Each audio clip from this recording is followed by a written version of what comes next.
বঙ্গবীর কাদের সিদ্দিকী বলছে আমলিক, আমরা তো এটা চাইতেছি, তিনি যদি তারা যদি আনতে পারে তাহলে এটা দেশের জন্য ভালো, আমাদের জন্য ভালো। সে যদি কোনো অপরাধ করে থাকে তাহলে তার বিচার হবে, যদি কোনো অপরাধ না করে তাহলে তিনি আবার নির্বাচন করবে। আর কে আসবে, কে আইলো, কে গেল, তো এটা তো আমাদের দেখার বিষয় না।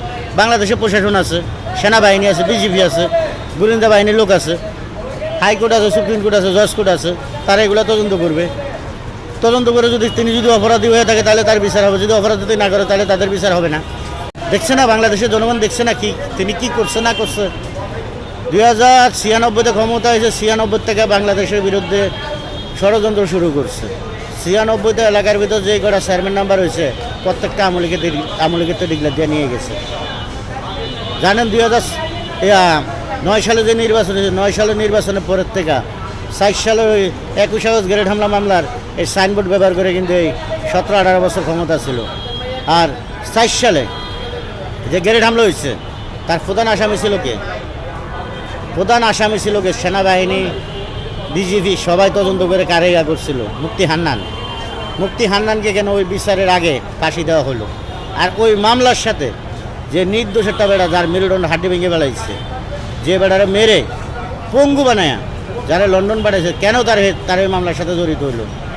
আর আপনি বলবেন যে ওইখানে আইবি রহমান মারা গেছে, আওয়ামী লীগের অনেক নেতা মারা গেছে, ওইখানে তো লোক মারা গেছে কম। শেখ হাসিনা বলছিল যে আমি ক্ষমতা ছেড়ে গেলে একদিনে আমার 4 লক্ষ লোক মারা যাবে। সে জিনিসটা চিন্তা করছিল যে আমার এতগুলো লোক মারা যাবে, কীভাবে আমি ওগুলোকে আমি লন্ডন দিল্লিতে চলে যাই, এই জিনিসটা চিন্তা করছিল।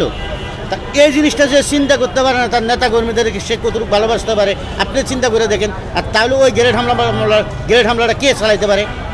আপনি এটার সাথে ওটা জড়িত আছে কি না? আপনি নিজের মুখে বলছেন একদিনে আমরা 4 লক্ষ লোক মারা যাবে, আর 21 আগস্ট গ্রেড হামলাতে আপনার 70 থেকে 80 জন না জানি কয়জন লোক আপনি মারা গেছে। তাহলে আপনার 4 লক্ষ লোকের চিন্তা করতে পারলেন, আপনি 70-80 জন লোকের চিন্তা করছেন। আর ওইখানে তদন্ততে বাইরে লোকে মুফতি হান্নানে গ্রেড হামলা করছে, ওই মামলার রায় না হইতে আপনি কেন তারা ফাঁসি দিয়ে দিলেন? কেন তার অন্য মামলাতে তারা ফাঁসি দিয়ে দিলেন? তাহলে এখানে যুক্তি আছে না? দাদারে শিখেছি ক খ ব, দাদাকে ছ ছ জ, এটা তো হবে না। কিন্তু আমরা তো অঙ্কটা তো জানি।